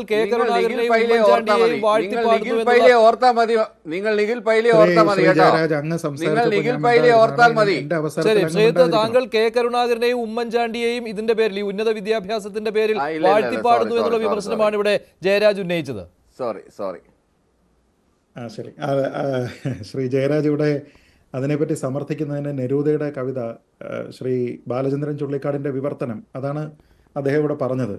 രസകരമായ കാര്യം എന്താണെന്ന് വെച്ചാൽ അതിൽ തന്നെയുള്ള ബാക്കി വരികളും കൂടി ശ്രദ്ധിക്കണം ശ്രീ ജയരാജ്. ഇനി ഒരിക്കലും നമ്മൾ അന്നത്തെ ആ പ്രണയിതാക്കളല്ല, എത്രമേൽ മാറി നാം എന്നാണ് നല്ലൊരു വരി. എനിക്ക് അത് തന്നെയാണ് CPM-നെ കുറിച്ച് പറയാനുള്ളത്. എത്രമേൽ മാറി നിങ്ങൾ, അതാണ് എനിക്ക് പറയാനുള്ളത്. അതായത് നിങ്ങളൊരു 20-25 വർഷം മുമ്പ് എന്തായിരുന്നു ഈ സ്വാശ്രയ മേഖലയുമായി ബന്ധപ്പെട്ട്, സ്വകാര്യ സർവകലാശാലകളുമായി ബന്ധപ്പെട്ട് നയം സ്വീകരിച്ചിരുന്നത്, അതിൽ നിന്ന് എത്രമേൽ മാറി നിങ്ങൾ എന്നാണ് എനിക്ക് ചോദിക്കാനുള്ളത്. അതേപോലെ തന്നെ അതിൽ വേറെ വരികളുണ്ട്. പ്രണയം അത്രമേൽ ഹ്രസ്വമാം വിസ്മൃതി അതിലും എത്രയോ ദീർഘം എന്നാണ്. അപ്പം അത്ര ദീർഘകാലമായിട്ടില്ല നമുക്കിതെല്ലാം തന്നെ വിസ്മൃതിയിലേക്കായി പോകാൻ. അതുകൊണ്ട് ഞാനൊരു കാര്യം താങ്കളോട് ചോദിക്കാൻ ആഗ്രഹിക്കുന്നത്, ഇപ്പം നേരാണ്, ഞാനിവിടെ പ്രകീർത്തിച്ചു പറഞ്ഞത് ശ്രീ കെ കരുണാകരനെയും ശ്രീ ഉമ്മൻചാണ്ടിയുമാണ്. ഈ രണ്ടാൾക്കാർക്കും നമ്മുടെ സമസ്ത മേഖലകളിലും വിദ്യാഭ്യാസം ഉൾപ്പെടെയുള്ള മേഖലകളിൽ വളരെ വളരെ വർഷങ്ങൾക്ക്, പതിറ്റാണ്ടുകൾക്ക് മുമ്പുണ്ടായിരുന്ന അവരുടെ വിഷൻ എന്തായിരുന്നു, അതിൻ്റെ 7 അയലത്ത് വരുന്ന രീതിയിലത്തേക്കുള്ള ഒരു വിഷൻ CPM-ൻ്റെ ഒരു മുഖ്യമന്ത്രിയും ഒരു കാലത്തും പ്രദർശിപ്പിച്ചിട്ടില്ല. അത് വസ്തുതകളുടെ അടിസ്ഥാനത്തിലാണ് പറയുന്നത്, അതല്ലാതെ വെറുതെ പറയുന്ന ഒരു പ്രസ്താവനയല്ല. അത് വാരിയെടുത്ത് ഉമ്മ വയ്ക്കുക എന്നതാണ് എങ്കിൽ ശ്രീ ജയരാജ് വാരിയെടുത്ത് ഉമ്മ വയ്ക്കുന്നതല്ലേ മോന്തയ്ക്ക് അടി കൊടുക്കുന്നതിനേക്കാൾ നല്ലത്? അതാണ് എനിക്ക് ചോദിക്കാനുള്ളത്. നിങ്ങൾ ആൾക്കാരെ സ്നേഹിക്കുക, അതല്ലേ നല്ലത്? ആൾക്കാരെ തോക്കിന് മുന്നിലേക്ക് തള്ളിവിടുന്നതിനേക്കാൾ നല്ലത് അവർക്ക് ഉമ്മ കൊടുക്കുന്നതല്ലേ? മൃതപ്രായനാക്കി ഒരാളെ കട്ടിലിൽ കിടത്തിയതിന് ശേഷം അയാളെ ചൂണ്ടിക്കാട്ടി മറ്റുള്ള ആൾക്കാരോട് പുഷ്പനെ അറിയാമോ എന്ന് പാട്ട് പാടുന്നതിനേക്കാൾ നല്ലതല്ലേ ഒരാളിനെ ചുംബിക്കാനായിട്ട് പോകുന്നത്? ഇവിടുത്തെ പല സർവകലാശാലകളും തട്ടുകട പോലെയാണ് എന്നാണ് താങ്കൾ പറയുന്നത്. ഏത് ഈ പണ്ടത്തെ കാലത്തുള്ളത് വന്നിരുന്നെങ്കിൽ, അല്ലെങ്കിൽ മറ്റ് സ്ഥലങ്ങളിൽ, കേരളത്തിൽ ഇപ്പോൾ പറഞ്ഞില്ലേ, ഡിഗ്രി പാസ്സാകാതെ PGക്ക് അതും പഠിച്ചിരുന്ന അതേ സ്ഥലത്ത് തന്നെ അഡ്മിഷൻ കിട്ടുക എന്ന് പറഞ്ഞു കഴിഞ്ഞാൽ അത് തട്ടുകട സർവകലാശാല അല്ലെങ്കിൽ വേറെ എവിടെ നടക്കും? പരീക്ഷ എഴുതാത്ത ഒരു സഖാവ്, പ്രധാനപ്പെട്ട പാർട്ടിയുടെ നേതാവ്, ആർഷോ റിസൾട്ട് വരുന്ന സമയത്ത് സെമസ്റ്റർ ജയിക്കുന്നു. അതെങ്ങനെയാണ് വരിക? മാർക്ക് ലിസ്റ്റിൽ ഉണ്ടായിരുന്ന കാര്യമല്ലേ? അപ്പോൾ ഇതെല്ലാം നടന്നിരിക്കുന്നത് തട്ടുകട സർവകലാശാലയിൽ പോലും നടക്കില്ല എന്നാണ് ഞാൻ പറയുന്നത്. പിന്നെ താങ്കൾ പറഞ്ഞ മറ്റൊരു വാക്ക് ഇടതു ബദൽ എന്നാണ്. എന്ത് ഇടതു ബദലാണ്? നമ്മളിതിനെ സാധാരണക്കാരൻ്റെ ഭാഷയിൽ U-ടേൺ എന്നാണ് വിളിക്കുന്നത്. അതിന് താങ്കൾ വളരെ ഡെക്കറേഷനൊക്കെ കൊടുത്തിട്ട് ഒരു പക്ഷേ ഇടത് ബദൽ എന്ന് പറയുമായിരിക്കും. നമുക്കത് U-ടേൺ മാത്രമാണ്.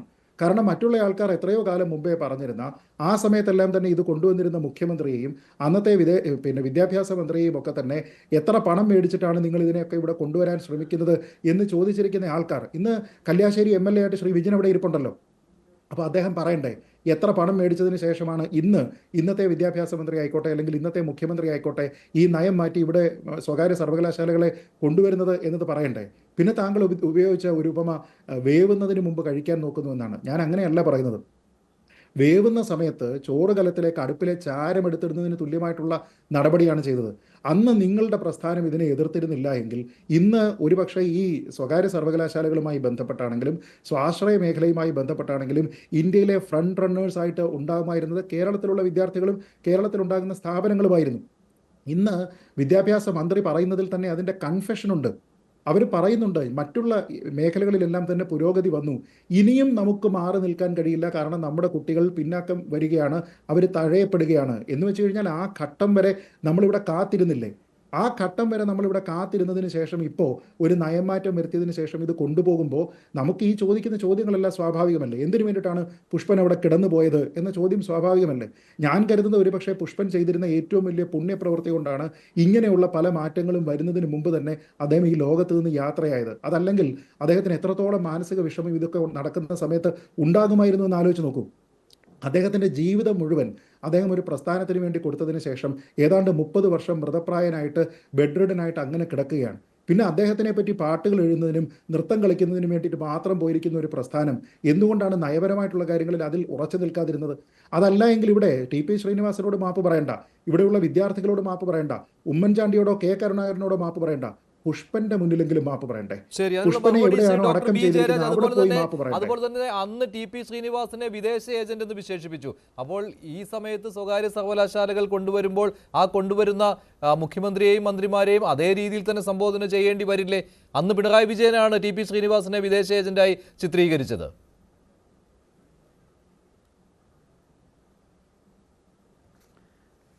അതിനകത്ത് പിണറായി വിജയൻ വളരെ വ്യക്തമായിട്ട് തന്നെ പറഞ്ഞിട്ടുണ്ടല്ലോ. ഞാനും അത് തന്നെയാണ് വ്യക്തമായിട്ട് പറയുന്നത്. TP ശ്രീനിവാസൻ ലോകം കണ്ടിട്ടുള്ള ആളാണ്, നല്ല ഒരു IFS ഓഫീസറാണ്, ഫിജിയുടെ ഇന്ത്യൻ അംബാസിഡർ ആയിരുന്നു, അദ്ദേഹത്തിൻ്റെ മേഖലയിൽ കഴിവ് തെളിയിച്ച ആളാണ്. പക്ഷേ അദ്ദേഹം ഒരു വിദ്യാഭ്യാസ വിചക്ഷണനൊന്നുമല്ല. അദ്ദേഹത്തിൻ്റെ ബ്രാൻഡ് അംബാസിഡറായിട്ട് വെച്ചുകൊണ്ട് ഒരു നോളജ് വില്ലേജ് സെറ്റപ്പിൽ ഞാൻ നേരത്തെ പറഞ്ഞ വാക്ക് ഒന്നുകൂടി പറയാം, തട്ടുകട യൂണിവേഴ്സിറ്റികളെ ക്ഷണിച്ചുകൊണ്ടൊരു സംവിധാനം കേരളത്തിൽ കൊണ്ടുവരാൻ ശ്രമിച്ചതിനെയാണ് SFI എതിർത്തത്. അത് ഞാൻ കണ്ടിട്ടുണ്ട്. ദുബായിൽ നോളജ് വില്ലേജ് ഞാൻ കണ്ടിട്ടുണ്ട്. മിഡിൽ സെക്സും സസെക്സും, പണ്ട് വിളനിലം എന്ന് പറഞ്ഞിട്ടൊരു വൈസ് ചാൻസലർ ഉണ്ടായിരുന്നല്ലോ, സസെക്സ് യൂണിവേഴ്സിറ്റിയിൽ നിന്നൊരു സർട്ടിഫിക്കറ്റ് കൊണ്ടുവന്നതിൻ്റെ പേരിലാണല്ലോ വിഖ്യാതമായ വിളനിലം വിരുദ്ധ സമരം കേരള യൂണിവേഴ്സിറ്റിയിൽ അരങ്ങേറിയത്. അങ്ങനെയൊക്കെയുള്ള വൊളോങ്കോങ് യൂണിവേഴ്സിറ്റി, ഇങ്ങനെ പേര് പോലും കേട്ടിട്ടില്ലാത്ത അധികം യൂണിവേഴ്സിറ്റി ഓഫ് വൊളോങ്കോങ്, പിന്നെ മൊണാഷ് യൂണിവേഴ്സിറ്റിയുടെ ഓഫ് ക്യാമ്പസ് സെൻ്ററുകൾ ഒരുപാട്, ഇങ്ങനെയൊക്കെയുള്ള ഒരുപാട് സാധനങ്ങളുണ്ട്. സ്റ്റാർ യൂണിവേഴ്സിറ്റി, ഫീനിക്സ് യൂണിവേഴ്സിറ്റി എന്നൊക്കെ പറഞ്ഞിട്ട് ഇതൊന്നും ബ്രാൻഡഡ് പോലും അല്ലാത്ത, പട്ടികയിൽ പോലും പെടാത്ത, സ്വന്തമായിട്ട് ആർക്കും ഒരു ബിൽഡിങ്ങിനകത്ത് തന്നെ 4-5 യൂണിവേഴ്സിറ്റികൾ പ്രവർത്തിക്കുന്ന സ്ഥലങ്ങൾ ഞാൻ പല രാജ്യങ്ങളിൽ കണ്ടിട്ടുണ്ട്.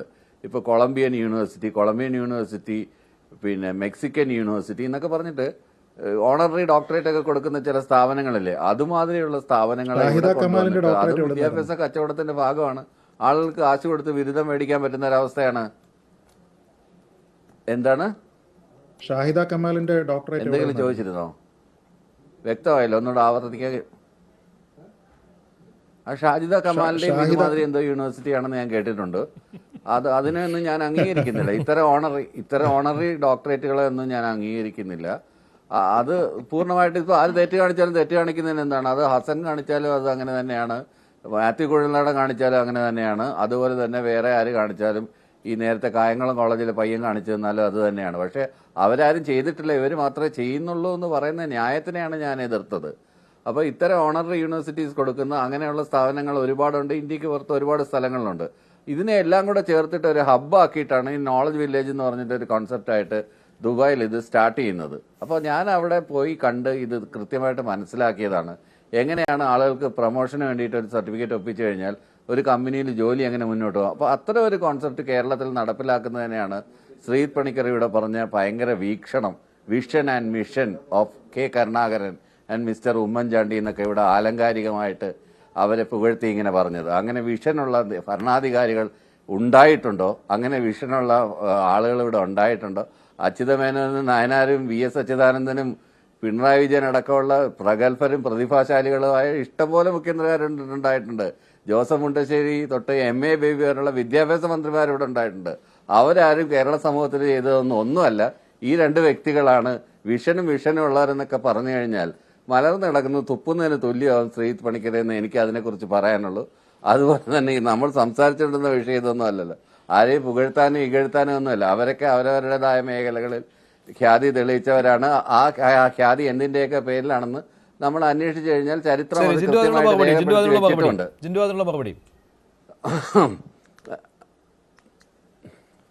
അല്ല, അദ്ദേഹത്തിന് അത് എന്തെങ്കിലും പറയാം. ഇപ്പം നമ്മൾ LED ട്യൂബിൻ്റെ കാലഘട്ടത്തിലാണ്. സ്വിച്ച് ഇട്ട് അപ്പം തന്നെ കത്തും. CPM ഈ സമരം ചെയ്ത സമയത്ത് അവർക്ക് ഈ പഴയ കാലത്തെ ചോക്കുള്ള ട്യൂബ്ലൈറ്റിൻ്റെ കാലഘട്ടത്തിലായിരുന്നു. അപ്പോൾ അത് കുറച്ച് സമയം എടുക്കും കത്താൻ.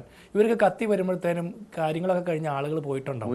അത്രേ ഉള്ളൂ. ഇവർ ഈ TP ശ്രീനിവാസനെ തല്ലി താഴെയിട്ട സമരം ഉദ്ഘാടനം ചെയ്യാനായിട്ട് അന്ന് അവിടെ വന്നത് ആരാന്നറിയോ? V ശിവൻകുട്ടി ഇന്നത്തെ നമ്മുടെ വിദ്യാഭ്യാസ മന്ത്രിയാണ്. അപ്പോൾ അത്രയേ ഉള്ളൂ വ്യത്യാസം. ഇദ്ദേഹം മഹാന്മാരെന്ന് വാഴ്ത്തിയ കുറേ ആളുകളുണ്ടല്ലേ, ആ മഹാന്മാർ കേരളത്തിൽ സംഭാവന ചെയ്തതാ കേരളത്തിലെ യൂണിവേഴ്സിറ്റികളിൽ 40% വരുന്ന സീറ്റുകൾ വേക്കൻ്റായി കിടക്കാനുള്ള കാരണം. SFI എന്ന് പറഞ്ഞ മഹത്തായ സംഘടനയാണ് അതിൻ്റെ സംഭാവനയ്ക്ക് ഈ പറഞ്ഞ പാർട്ടിയോടൊപ്പം ഏറ്റവും അണമുറിയാത്ത പിന്തുണ കൊടുത്തുകൊണ്ട് നിൽക്കുന്നത്. ഇവരൊക്കെ കുഴിയാനകളുടെ കാലഘട്ടത്തിലാണ്. ഇപ്പോഴും ഇവരൊക്കെ കുഴിച്ച് താഴെ ഇരുന്നിട്ട് പറയുക ചുറ്റും ഇരുട്ടാണെന്ന് പറഞ്ഞാൽ എന്തെങ്കിലും കാര്യമുണ്ടോ? പുറത്തേക്കൊന്നും എത്തി നോക്കിയാലല്ലേ പുറം ലോകം എത്രത്തോളം വളർന്നു എന്ന് മനസ്സിലാകുള്ളൂ. ഇവർക്കത് മനസ്സിലാകുന്നില്ല. ഇപ്പോൾ മൂർത്തമായ സാഹചര്യത്തിൽ ഇടയ്ക്കെങ്കിലും പുറത്തു വന്ന് നോക്കുമ്പോഴാണ് മൂർത്തമായെന്ന് തോന്നുന്നത്. അപ്പോഴത്തേനും മറ്റ് സംസ്ഥാനങ്ങളൊക്കെ ഈ കാര്യത്തിൽ ഒരുപാട് വളർന്നിട്ടുണ്ടാവും. മറ്റ് രാജ്യങ്ങളിലേക്ക് നമ്മുടെ വിദ്യാർത്ഥികളൊക്കെ പോയിട്ടുണ്ടാവും. പിന്നെ ഇവിടെ അവശേഷിക്കുന്ന കുറച്ച് SFIക്കാരുടെ തല്ലുവാങ്ങി ഗതികേട് കൊണ്ട് ഇവിടെ പഠിക്കുന്ന കുറേ പാവപ്പെട്ട മനുഷ്യന്മാരുടെ മക്കൾ മാത്രമേ ഉള്ളൂ. അവരുടെ മെക്കെട്ട് കയറി ഇവർക്ക് അങ്ങ് ഭരിച്ചു പോകും. അതിനപ്പുറത്ത് എന്താണ് ഇവരുടെ മുമ്പിലുള്ളത്? അതിനപ്പുറത്ത് ഇവർക്കൊരു കാഴ്ചപ്പാടില്ല. ഇപ്പോഴും ഞാൻ വിചാരിക്കുന്നു ഈ വരുന്ന സ്വകാര്യ സർവകലാശാലകളെ ക്ഷണിക്കുന്നതിൻ്റെ പുറകിൽ, സ്വകാര്യ യൂണിവേഴ്സിറ്റികളെ കൊണ്ടുവരുന്നതിൻ്റെ പുറകിൽ കേരളത്തിൽ നിന്ന് വിദേശത്തേക്ക് കുട്ടികളെ റിക്രൂട്ട്മെന്റ് ചെയ്യുന്ന പല ഏജൻസികളുമായിട്ടുള്ള ഒത്തുകളിയും തട്ടിപ്പും ഭൂമിക്കളവും അങ്ങനെയുള്ള പരിപാടികളാണോ അഴിമതിയാണോ എന്ന് പോലും സംശയിക്കണം. അത് വരും ദിവസങ്ങളിൽ പുറത്തു വരും. ആരാണ് ഇവർക്ക് ഈ പ്രപ്പോസലൊക്കെ കൊണ്ടുവരുന്നത്? അതൊക്കെ നമുക്ക് പരിശോധിക്കപ്പെടേണ്ട ഒരു കാര്യം കൂടിയാണ്. എങ്ങനെയാണ് CPMന് പെട്ടെന്ന് സ്വിച്ചിട്ട പോലെ അങ്ങനെ ഒരു തീരുമാനമെടുക്കാൻ തോന്നുന്നത്? ഇവരുടെ 2 പതിറ്റാണ്ട് കാലത്തെ നിലപാടിന് പെട്ടെന്ന് ഒരു മാറ്റം വരുത്തുന്നതിന് കാരണം എന്താണെന്നൊക്കെ പരിശോധിച്ചിട്ട് വേണം കൂടുതൽ നമ്മൾ അഭിപ്രായം പറയാൻ. അതായത് നിങ്ങൾ പൂർണ്ണമായിട്ടും അനുകൂലിക്കുന്നില്ല അല്ലേ?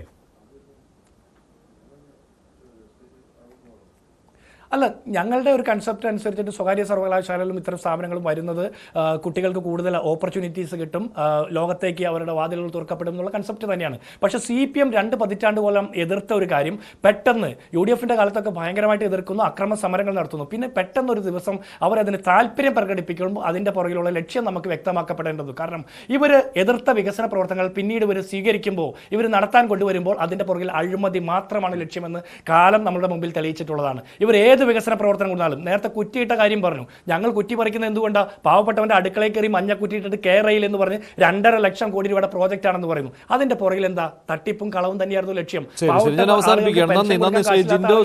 ഡോക്ടർ ബി ജയരാജ്, ശ്രീ പണിക്കർ, ഇന്നത്തെ പോയിന്റ് ഡിബേറ്റിലെ ചോദ്യം ഇതായിരുന്നു: സ്വകാര്യ സർവകലാശാലകൾക്കുള്ള അനുമതി CPMന് വൈകി വന്ന വിവേകമോ? അതേ എന്ന് 89% പ്രേക്ഷകർ, അല്ല എന്ന് 7% മാത്രം. ഡിബേറ്റ് അവസാനിക്കുന്നു. നന്ദി, നമസ്കാരം.